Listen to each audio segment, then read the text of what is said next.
Habe ich euch nicht gesagt, der nicht zu feige ist, nach der Wahrheit, die ich verbreite, zu leben, der wird, auch wenn er stirbt, weiterleben.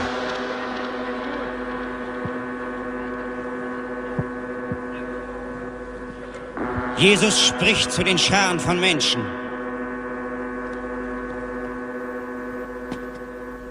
Ich bin als Licht in die Welt gekommen, damit jeder, der an mich glaubt, nicht in der Dunkelheit bleiben muss.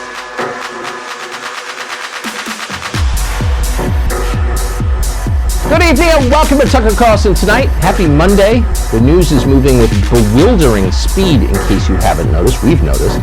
No presidential administration has ever changed so many basic institutions and facts of American life and done it so quickly. We've done our best to bring you nightly updates on what's happening for the week and a half that Joe Biden has been president, but at times it's overwhelming. There's just too much to cover.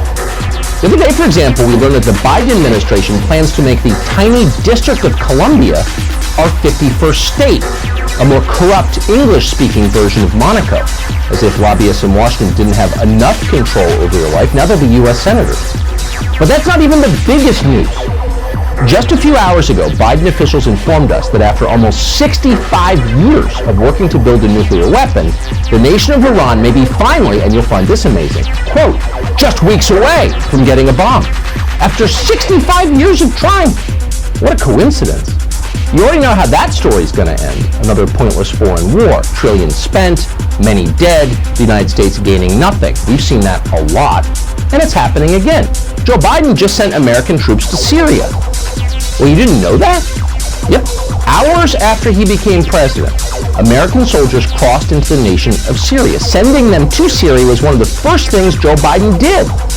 Somehow most of the media forgot to even mention that. In their defense, as noted, there's a lot going on in the news, including a lot of troop mobilization. Syria is not the only place they're massing. Washington, D.C. looks like occupied Sarajevo tonight, a small city overflowing with soldiers. The troops came last month, tens of thousands of them. We were told they're going to protect the Capitol from the inevitable right-wing violence certain to accompany Joe Biden's inauguration. Then Joe Biden was inaugurated, and there wasn't any violence. Donald Trump didn't chain himself to the North Portico. Trump voters didn't rush the stage. The Trump restoration never happened. And yet, the troops stayed. No one in Congress seemed to notice, but in fact, they're still arriving as of tonight, thousands of them. As of last Thursday, National Guard troops from 23 states were stationed in Washington. That number seems to have risen over the past few days.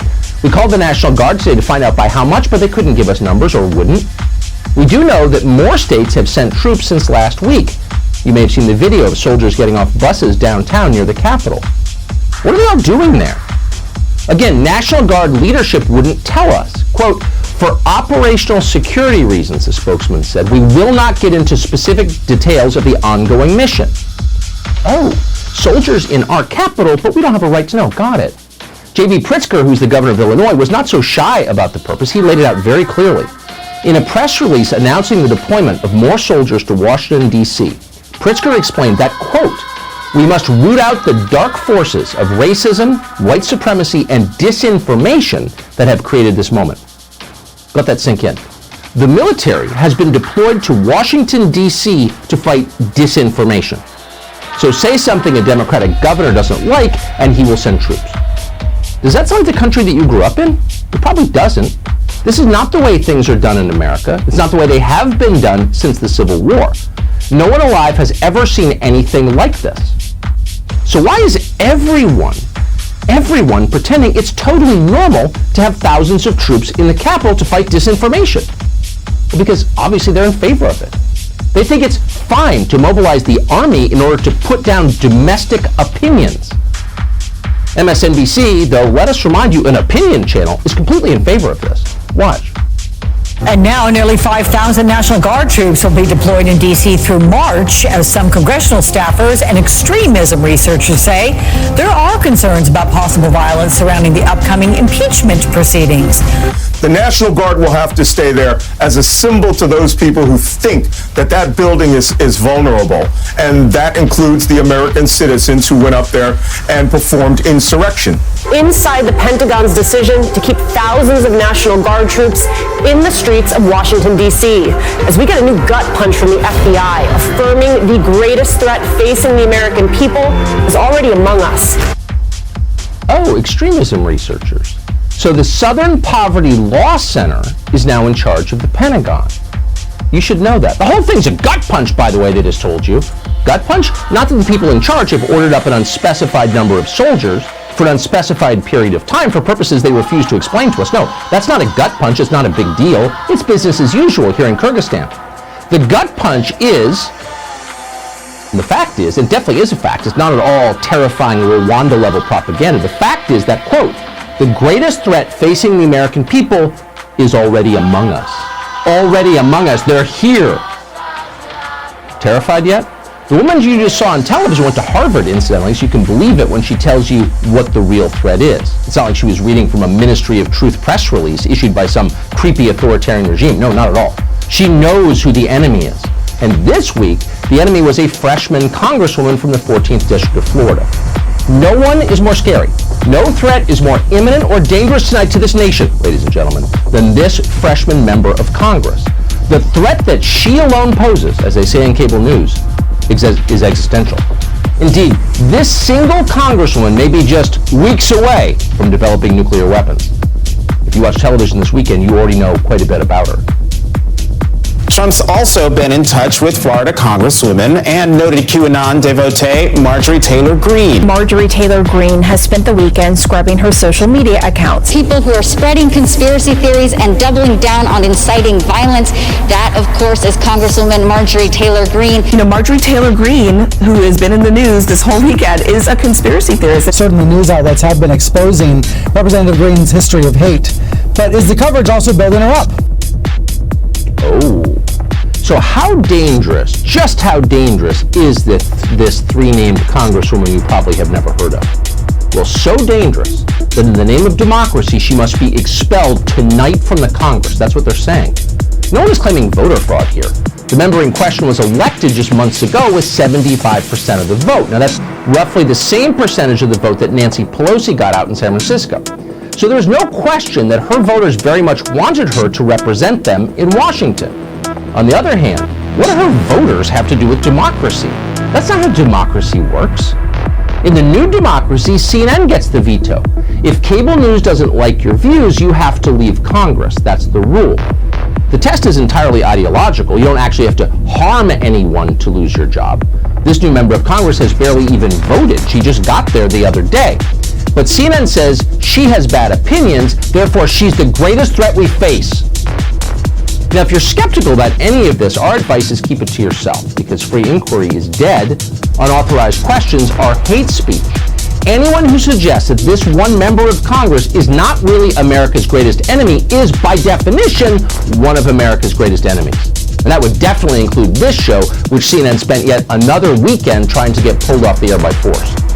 Censoring a news program is not censorship when the people at CNN don't agree with what that program says. Okay? They actually said that. They're children, obviously, but that does not mean they will not win in the end, or that it won't get worse in the meantime. Why? Simple. Donald Trump is gone now. That's very bad news for the many people who made a living yelling at Donald Trump. And it's especially dangerous for their political party, a party whose nonsensical coalition can only hang together by collectively throwing rocks at whomever happens to be at the center of the hate circle today. So there's no more Donald Trump. That means you get to be Donald Trump now. See how that feels? It's all pretty predictable. You could have written this script. The sad thing is, they're missing a lot. This is the media, after all. Their job is to cover the news. And there are tons of interesting things happening right now. Things that you tend to miss when you spend all day screaming about a single member of Congress from Georgia. For example, there's the populist revolt underway on Wall Street. That's not a small story. It's still going on tonight. In fact, it's spreading. What began as an attack on short sellers will likely change our economy permanently and forever. So why are the Reddit guys doing this in the first place? It would have been nice if someone somewhere had asked that question. Is it possible that the Reddit guys have a point, however destructive their tactics may turn out to be? Could it be that COVID has so dramatically accelerated the concentration of wealth in this country to a degree that's dangerous and completely unsustainable that this was a reaction to it? But because corporations have made it impossible for people to say anything that's true out loud anymore, simple things like, hey, hedge funds aren't actually very good for the country, or whoa, why do we still have something as obviously corrupt as the carried interest loophole in our tax code? Things like that. Because you can't say any of that in public without being called a racist by some goon from the HR department down the hall, the Reddit guys maybe had nowhere else to express their justifiable frustration and instead took it out on our public markets. Could that have happened? Just spitballing, totally possible. That's what's going on here. But that segment was not on cable news this weekend. Nor was any speculation about how long a market that is this disconnected from reality can continue. How long before the whole thing crashes, not just the stock market, but any society built on mandatory lying. How long before Davos Man, the flimsiest emblem ever created of our new age, evaporates like meringue in the rain and we return to the real things? Physics, gravity, reason, God. How long? Anytime? Those are all good questions. None have been addressed lately in the media. Instead, we saw Newsweek fret about the, quote, far-right extremists who may be using Reddit to mock our noble hedge funds. The Washington Post, meanwhile, saw the resemblance, not unreasonable if we're being honest here, between what's happening on Wall Street right now and what happened in the 2016 presidential election. They were appalled, of course. When the hedge funds take a hit, it's mob rule. Even the corporate comedians weighed in, bowing before their masters in finance. Watch this guy tell you that it must have been the Russians doing this. No decent, loyal American would hurt a hedge fund. And for once, he's not joking.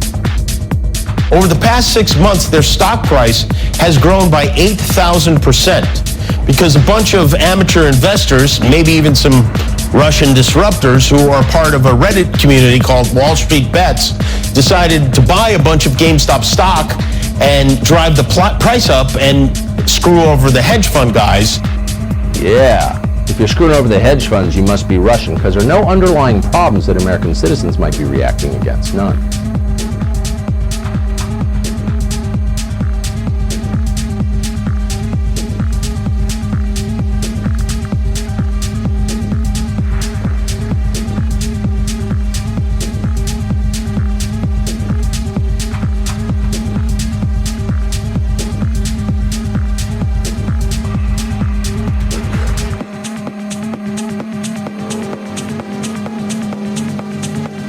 Russia's President Vladimir Putin continues to claim that he shares his Chinese counterpart's so-called vision for multilateralism. Especially after Joe Biden's controversial poll victory last month, the Putin administration has been warming up to China at a diplomatic level. Yet, Russia continues to perceive China as a threat and wants to check the paper dragon's growing influence. At a strategic level, Russia is working against China's interests. Russia is trying to block Xi's ambitions of connecting China with the oil-rich Arab and African nations, as well as the lucrative European markets. China has 3 routes to reach the Arab and the Western world if we presume that Xi's Gwadar port plans will fail because of all the problems that the China-Pakistan Economic Corridor or CPEC is facing. Interestingly, Russia is making its presence felt in all these 3 regions: the Arctic, the Strait of Malacca, and Central Asia. The Strait of Malacca is the present route for Chinese trade with the Arab region as well as Europe. But China wants to diversify because the Strait of Malacca is a strategic choke point in the Indo-Pacific, connecting the Indian and Pacific Oceans. 80% of China's oil imports pass through the South China Sea via the Strait of Malacca. New Delhi, on the other hand, has been stepping up pressure against China. India has been militarizing the Andaman and Nicobar Islands in close proximity to the Strait of Malacca. And given the fragile Sino-India ties, Beijing remains wary of India's ability to block the Strait of Malacca at will, which would literally choke the paper dragon. Russia remains supportive of India's ambitions to dominate the Strait of Malacca. In September, Indian and Russian navies even conducted a bilateral exercise near the Strait of Malacca. Xi Jinping's flagship Belt and Road Initiative has become the fulcrum of China's foreign policy and soft power display today. But when launched, it was merely a transportation project to connect China with the rest of the world. As such, Central Asia continues to figure at the top of Xi's BRI agenda. If Xi Jinping has to reach the oil-rich Arab region and European markets, he will have to keep investing heavily in the 5 Central Asian republics of Kazakhstan, Kyrgyzstan, Tajikistan, Turkmenistan and Uzbekistan. But it is not so easy. Central Asia is a part of the former Soviet world and Moscow still considers it as a privileged sphere of influence. In fact, Putin doesn't like how China eats into Russian space. The Kremlin has even started funding anti-China research of sorts regarding Central Asia. So, when China tried to stake claim over half of Tajikistan, Russian media outlets did seem to have got irked. Similarly, Kyrgyzstan, which remains politically influenced by Russia, witnessed a major regime change recently that can now jeopardize BRI investments in the Central Asian country. The Arctic is the most futuristic route in Xi's vision to connect China with West Asia and Europe. The resource-rich Arctic is presently a snow-covered region without much potential for maritime trade. But global warming is melting the polar ice cap, and a few decades down the line, the region is expected to warm up for shipping activity. China feels that the Arctic can be its shortcut to solve the Malacca dilemma, so the paper dragon calls itself a near-Arctic state, though it is a different matter that China is as far away from the Arctic as Poland. Russia, however, doesn't buy China's near-Arctic state rhetoric. In fact, the Putin administration strongly asserts the primacy of 8 Arctic countries, including Russia itself, in the region. Of late, Russia has even tested a hypersonic missile in the Arctic and an anti-satellite missile, which presumably focuses on the Arctic region. The Putin administration has also restored a Soviet-era facility for testing small weapons in extreme Arctic conditions.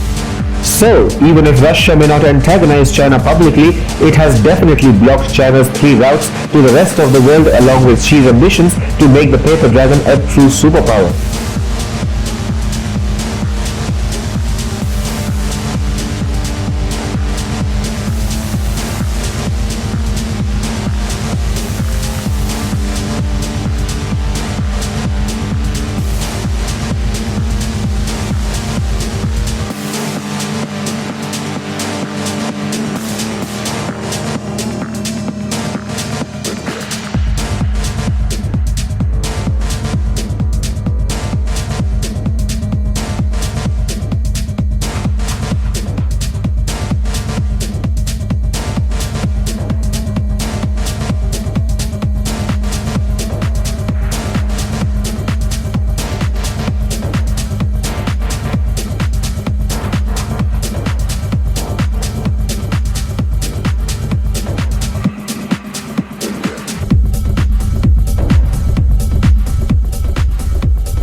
I'm Laura Ingraham. This is the Ingraham Angle from another busy Washington. While blue state governors tortured their states with destructive COVID policies, many of them saw a corresponding rise in violent crime as well.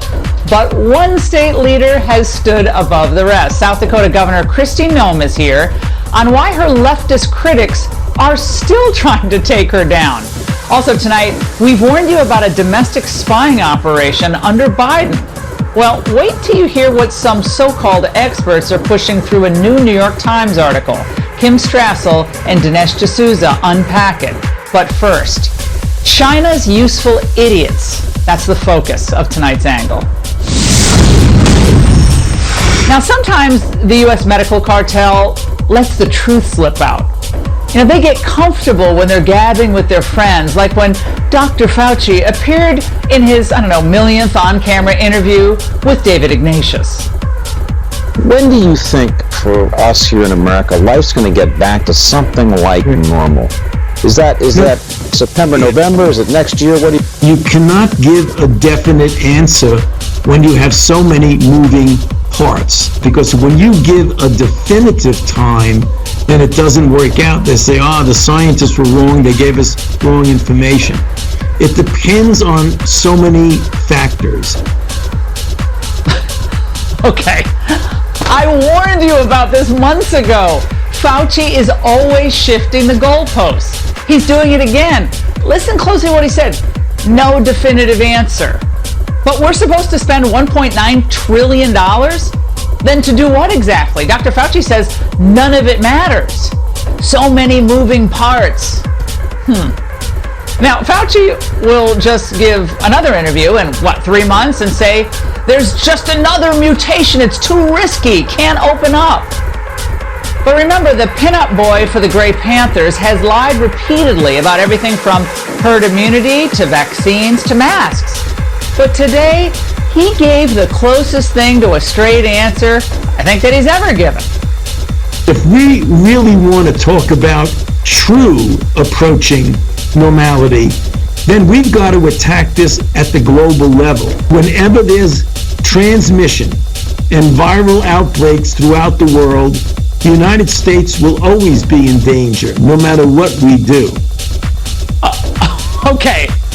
In other words, no matter what we do here in the U.S., double, triple, quadruple masks, social distancing, more closures, more vaccines, unless the virus is eradicated from every corner of the earth, Fauci's saying we can't have our old lives back. That's what he's saying.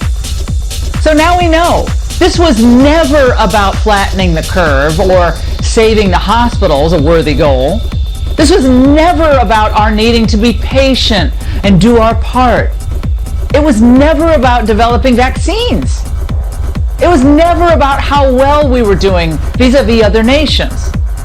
Because if the virus is still present in a country, let's say like Malawi, America is not safe. No normal, can't go back. Now, the left perversely loves the pandemic. After all, they believe climate change requires that we will end up using less, consuming less, traveling less, which means we're going to enter a period of slow, steady, and permanent decline anyway. So we might as well get used to it. COVID's the perfect time to do it. And remember, the climate nuts and irrational bureaucrats, all at the WHO, they believe that it is immoral for the U.S. to have a higher standard of living than any other country. They want something called wealth harmonization for a more placid and ecologically friendly planet. But let's tease this out a little bit more. Which nation stands to benefit the most if the United States is less free and less prosperous, and more beholden to, let's say, global bureaucrats and unelected experts? Okay, if you answered China, you win the home version of the Ingraham board game. Good for you. Now, the CCP hid the truth about the virus's origins, we know that. Then they let it rage around the world and devastate millions. And now its evil regime will end up dominating while we stupidly adopt a new permanent new normal? Now, Bill Gates, whose net worth won't change much if China runs the show, has just the answer for preventing future pandemics. And of course, it involves global superstructures. If there turns out to be some new infectious pathogen, then we need a group of infectious disease responders to spring into action. Think of these as like pandemic firefighters. Stopping the next pandemic will require a big investment, but I think of this as the best insurance policy the world could buy. First of all, he treats us like we're 8 years old with the figurines. But a big investment he's talking about? China caused this virus. Let China pay to clean it up. But that would make too much sense and offend Gates' friends at the World Health Organization. The Microsoft founder is one of the WHO's biggest donors, second only to the US government. And now that Bill Gates has made his billions, why not use pandemics to advance the great reset of capitalism? Time to live greener and leaner, or be outcasts in this brave new world. 2021 will be the critical year to re-establish trust in our ability to shape our common future. The reconstruction must be a transformation. Capitalism that works for everyone. Every country, city, financial institution, and company needs to adopt credible plans for transition to net zero emissions by 2050 And who will determine what is and what is not a credible plan for American citizens? Certainly not you, the American voters. Now think of it this way. What country is most comfortable in a world where unelected, irresponsible bureaucrats hammer out policies behind closed doors and then impose those policies on anyone who gets in their way? What country is most comfortable cracking down on anyone who disagrees with the technocracy, banning them from the internet, and punishing them in lots of other ways? Well, it's not the United States. It's not even the European Union, the former leaders of multinationalism. No, the country that is best suited to dominate the world, being built by Fauci and his fellow bureaucrats, is the one led by this man. No global problem can be solved by any one country alone. There must be global action, global response, and global cooperation. Oh, he left one out. And global dominance, of course, by China. Now, right now, it sees institutions like the World Economic Forum and the WHO as useful vehicles through which to exert their will and weaken their adversaries. Economic and military preeminence is the CCP's ultimate goal. And now with Donald Trump gone, they believe they're on a glide path to accomplishing this. Joe Biden's entire mandate is solving the coronavirus pandemic. Nothing more, nothing less. And now we find out it was a complete fraud. The men pulling his strings are apparently fine with a forever pandemic as long as it allows them to stay on TV and as long as it gives the medical establishment unlimited power and resources. Again, the Great Reset.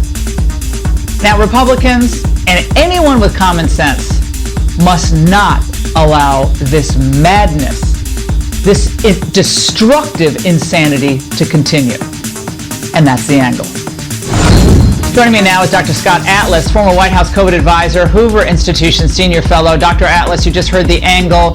Dr. Fauci got a little comfortable in his interview with the Washington Post this morning, making it clear that the United States, quote, is not safe if this virus is still raging in any other part of the world. What does that mean for getting back to normal anytime soon? Well, hey, Laura, thanks for having me. I think this is a question that the American people should have been asking for a while, which is, what is the end of this sort of, regulated world we're living in? And frankly, according to the scientists, the real scientists who are actually doing the research, we look at people like the Bhattacharya and Gupta column in the Wall Street Journal, the end of the pandemic is in grasp here, which is just vaccinate and protect the people who are high risk, and everybody else can restore life back to normal. This is the rational, sensible way. We have a virus here that has a target audience, if you will, of high risk. It's not true that everyone's at high risk from this virus. It's not true that, for instance, children need to be locked out of in-person schools. The data is in. It's been in for months, by the way. It's nothing new.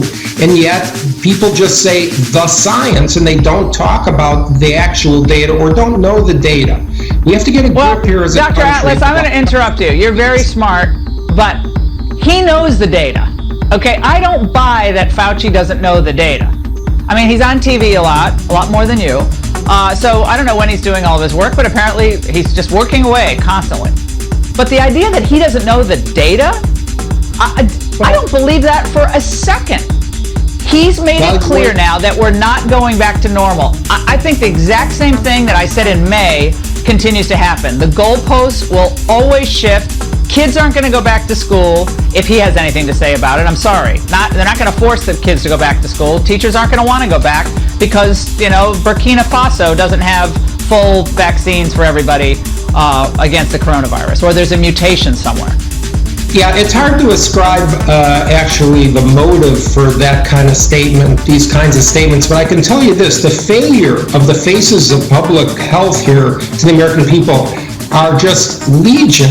Number one, the inconsistency of what they've said. Number two, highlighting what we don't know instead of all the amount of information that we do know. Number three, looking at the exceptions to the rule instead of putting things into perspective like somebody who's actually knowledgeable about medical science. There's been gross failure after failure at articulating things to make the American people, instead of keep igniting them with fear, to put them in a rational sense of expectation. The rational sense of expectation, I don't care what was just said in that interview, is that we protect the people who are at high risk to die and open everything up. That's the point of getting the vaccine. That's the point here of doing the analysis of the data.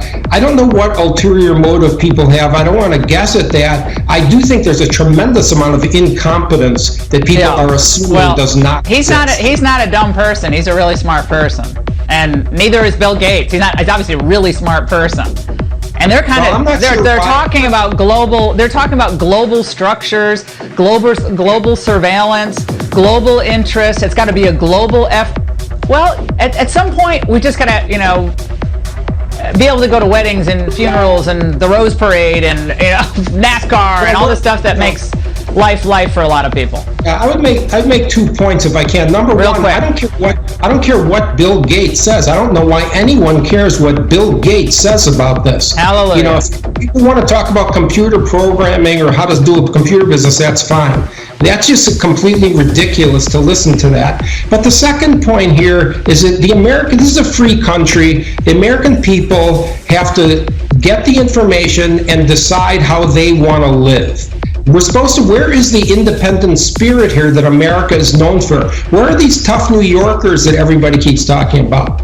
I think, this is really not supposed to be a dominant government on personal behavior.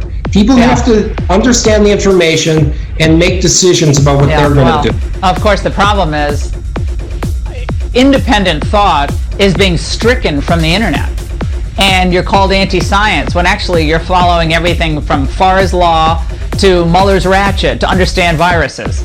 Dr. Atlas, I think this is really the biggest issue of all, Laura, is what you're saying, is the censorship and particularly at our universities, where the only way to really arrive at the right solution and the only way to educate the public is to have the free exchange of ideas. And when you have universities and the media have these kind of rebuking, intimidating atmosphere here, we've lost the essential freedoms that make up the United States. They don't want an informed public. They want a compliant public. Dr. Atlas, thank you so much.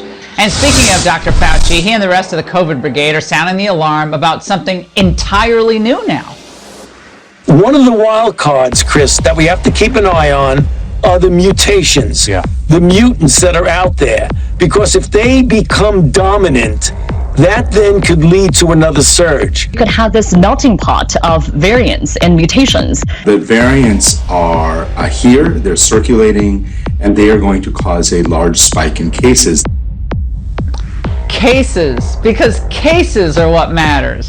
Not infectivity, not lethality, but cases. What they're not telling you, of course, is viruses run their course. They naturally peter out and they mutate to keep spreading, usually getting more transmissible and less lethal. It's a process that generally, as I said, makes them less deadly. It's what happened with Ebola and a whole host of other deadly contagions. Contrary to the doomsdayers, my next guest says it's a reason why COVID is in a steep decline across the country. Joining me now is Dr. Harvey Risch, the Yale School of Public Health from there. Dr. Risch, the virus is mutating. We've been talking about viral mutations since, last March. Nobody wanted to talk about it back then for some reason. Cases are falling, but the panic is still being stoked. Why? Honestly, I don't know. I think that people who have interest in stoking panic use everything they can to stoke panic. But I think, we're in great shape now as the pandemic in the United States is on its decline. North Dakota and South Dakota, their pandemics are almost over. And as we see, what Dr. Atlas said, you vaccinate and treat high-risk people and let the rest of the population go on with life. And that's what ends the pandemic. If mutations come, the same principles apply. There will be some degree of immunity from the earlier infections and the vaccination, and whatever needs to be made up will be made up by treating or vaccinating again. And that's how we handle it. It's all a practical problem, and we have the solutions for it. Yeah, and so locking down at this point does what? Does it prolong the pandemic? Does it treat hotspots or address hotspots? Because that's what you sense a lot of people still want to do. Well, locking down doesn't serve any function other than prolonging and delaying what's going to happen eventually. And you might as well do the best you can. If you're overrunning your services that you need to save people's lives, then you have to deal with it. But if you're not doing that, then just treat everybody as best you can. We've got all these drugs now, and we know that work to treat people early. We should just be using them as we need them. The vaccines and drugs is it. NAC, you have hydroxychloroquine, which of course got political and totally maligned, ivermectin, vitamin D, zinc, all of it's good to take. On CNN, by the way, Dr. William Hazeltine made this stunning claim, Dr. Risch. Watch. There's no reason at this point, with the information we have about variants, to think that immunity won't wane and that the viruses won't come back in a different form, just like flu. We live with flu, we contend with flu, with changing of vaccines. This is going to be a long, long battle, not a year-long battle, a decades-long battle. Dr. Risch, a decades-long battle, which just, it's kind of, the timeline works with climate change, too. Decades-long battle. That's probably a coincidence, right? It's not a battle, okay? I mean, when you phrase it in those terms, you're raising panic again. It will be a decades-long issue, perhaps, but we have the tools to deal with it. And in fact, we have better tools now than we had a year ago, when we didn't know that we could actually treat it well. Now we know that we can actually treat people and prevent them from getting sick, really sick with the flu or this or the next version of this that comes. Dr. Risch, thank you so much for joining us tonight and setting the record straight. You're looking at live pictures here of President Joe Biden paying his respects to fallen U.S. Capitol officer Brian Sicknick, who is lying in honor in the Capitol Rotunda. Remember, Sicknick was fatally injured during the January 6th Capitol riot. His remains will lie at rest in Arlington Cemetery on Wednesday. And last night we showed you some exclusive documents from the DC public school system's BLM curriculum. Tonight we bring you more and expose a key figure behind this push. But next, Governor Kristi Noem is here to respond to critics looking to sideline her despite the state's success. That's cute. Stay there. The BLM-fueled crime wave that began over the summer is still wreaking havoc in cities across this country. Nowhere has it been deadlier than in Chicago, which just saw its bloodiest January in 4 years. Fox News chief breaking news correspondent Trace Gallagher has that story. Trace. And Laura, when Chicago police are stunned by the increase in violent crime, that alone is significant. In January, Chicago had 51 murders, the highest since 2017. And those numbers released by Chicago Police Department are conservative. The Chicago Sun-Times puts the number of killings at 54. And while the murder rate is always the most concerning, it's not the only violent crime on the rise. In January, Chicago had 144 carjackings. That means 2021 is now on pace to outdo the carjackings in 2020. And 2020 had double the carjackings of 2019. The number of carjackings is also setting off alarm bells because most police say that carjackers are between the ages of 15, 18, maybe 20. And it's not just Chicago seeing a rise in crime. In a sample of 34 American cities from New York to Norfolk, Virginia, the National Commission on COVID-19 and Criminal Justice says the murder rate increase in 2020 has, quote, no modern precedent.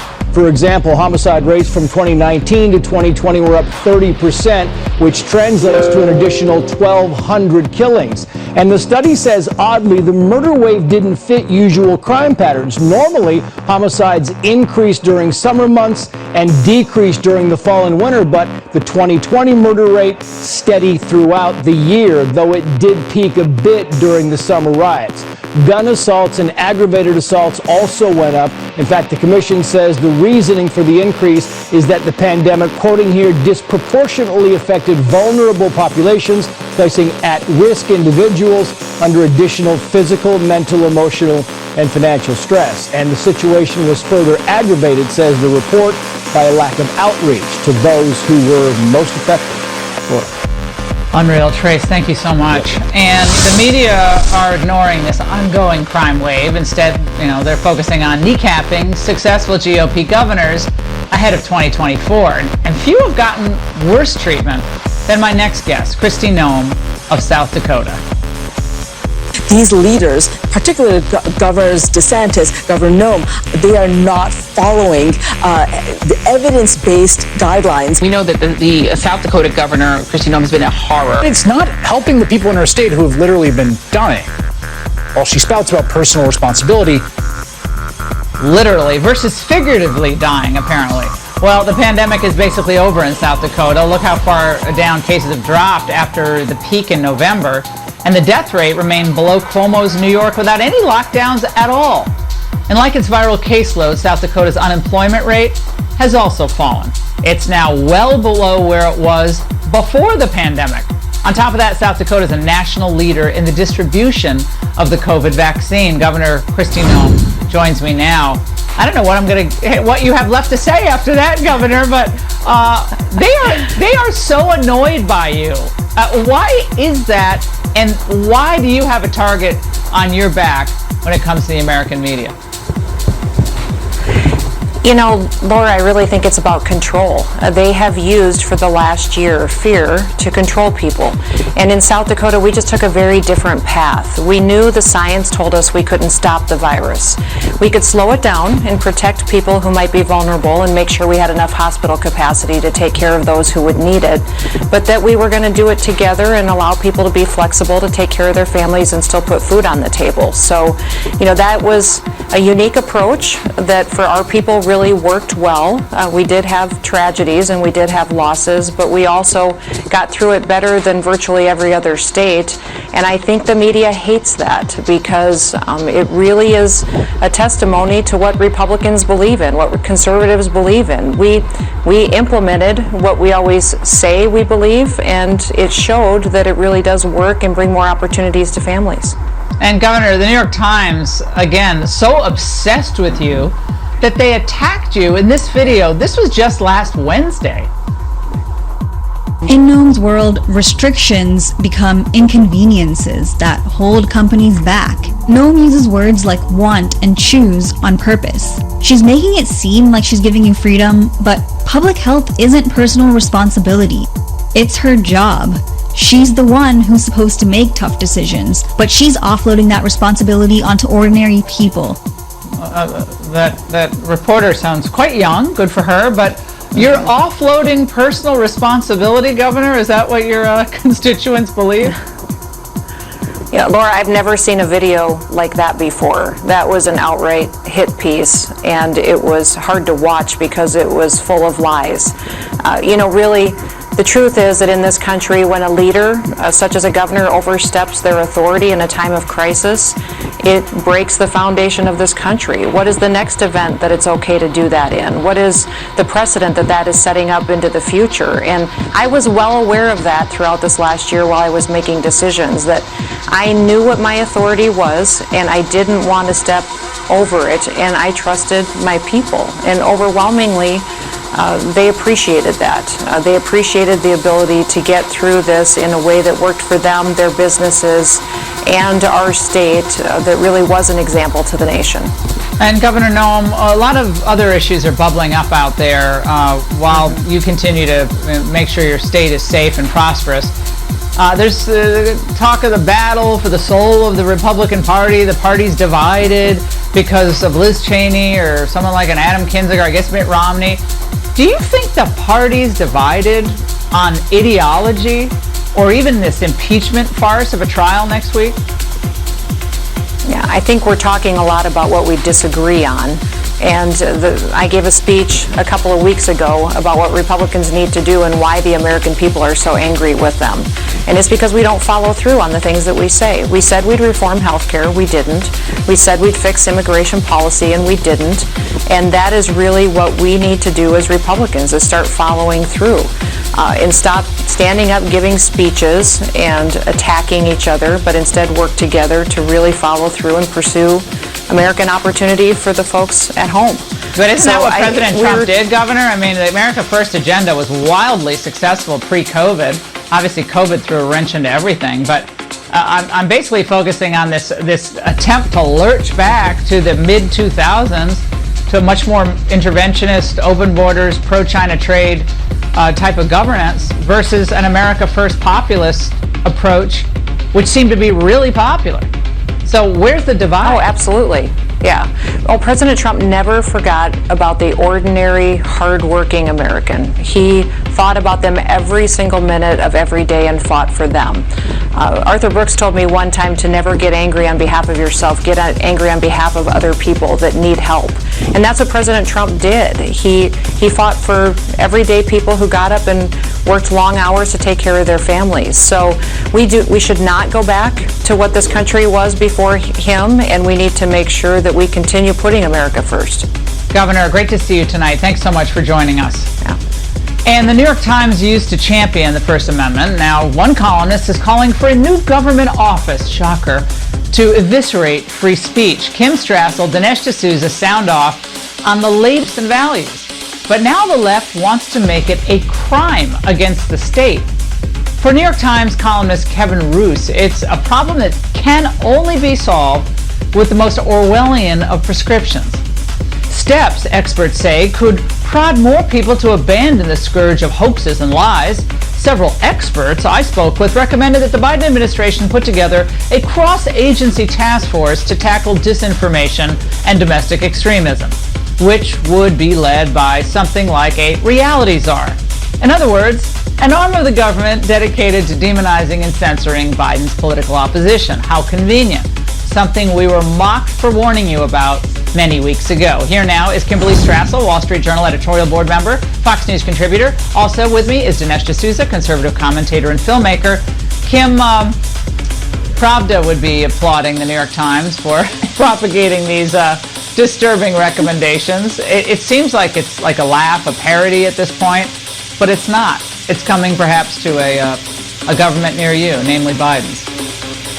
Well, and that is the really rich part about this. I mean, here's a piece that is wringing its hands over the mainstreaming of crazy, even as it mainstreams crazy, Laura. I mean, it was only a couple of weeks ago that Alexandra Ocasio-Cortez suggested that we have a truth commission in Congress that the media should come in front of. She was laughed at, and yet 2 weeks later, here we are, and the New York Times is treating that as a serious idea. And quoting people with respectable positions, suggesting this indeed should become a reality in the Biden administration. It's beyond parody. The New York Times, Dinesh, isn't the only one advocating for these dystopian kind of ministries of truth. A new report from NYU researchers calling conservative claims of social media censorship itself a form of disinformation. The researchers also called for the creation of a new digital regulatory agency and suggested Biden could empower a special commission to work with the industry on improving content moderation. Dinesh, what does this all remind you of? Don't you feel like you're back at Dartmouth College in the old days when they were trying to stop us from, doing our, conservative media thing back then? Well, we knew that we were in a kind of asylum, but even when I wrote about this in my first book, Illiberal Education, I presented the asylum as a kind of crazy house inside of a larger culture, but it now almost seemed like the asylum has become America. And you mentioned earlier George Orwell. I mean, it's almost as if there's a group of people where in some dystopian people are taking Orwell not as a warning, but as a handbook. They open up Orwell, they go, oh my gosh, this guy has some fantastic ideas. Let's start implementing them right away. So this whole notion of a ministry of truth controlling information, acting as if they get to define what reality is when reality should be emerging through observation, experiment, criticism, debate. I mean, all our processes from science to the law are based upon the idea of contested ideas, and somehow in politics they want to abolish them. Yeah, and Kim, a disturbing exchange happened at today's White House briefing. Check it out. Is this administration concerned that the former president's defense could incite further violence? Certainly watching reactions in the country, watching the potential for violence is something that we will do closely from the White House across the country, and that's something we will certainly keep an eye on. I'm surprised Psaki didn't get a foot massage and a hot stone, massage on her back. I mean, what else could she be given? So apparently the president can't have a defense at all. He doesn't deserve a defense because it could spur more extremism. Kim. Laura, too, because this is now becoming the game plan. You see a lot of people on the left talking and worrying about domestic violence and domestic terrorism. But then you have a piece like this that seamlessly transitions into the real problem, the growing problem of domestic extremism. Okay, who gets to define what extremism is? At least terrorism and violence are crimes, but extremism, you get a Biden administration that just decides anything that is beyond its pale somehow gets lumped into the same category as terrorism and violence. And that's thought police. That's not actually, we have laws against the former, but fortunately we have a First Amendment that protects the latter. And Dinesh, extremism is defined as anyone who disagrees with their disordered thinking, period. Well, look at the weirdness of simply saying that if Trump denies that he is engaging in incitement, denies that his words had the effect of provoking any kind of violence, that itself is now interpreted as a provocation to violence. So we're now living in a world where words have sort of lost their basic meaning. Terms like incitement don't really mean incitement. They mean things like defending yourself, speaking up for yourself, playing your appropriate part in a formal Senate trial. And the fact that you have this kind of cozy relationship between the media and the Biden team shows we don't really have a functioning free press in the country. The press are sort of in on it, and it's almost like they're making coded signals to the Biden press secretary. They're speaking a kind of mutual language among themselves, which they both understand. Yeah, Dinesh and Kim, thanks so much tonight.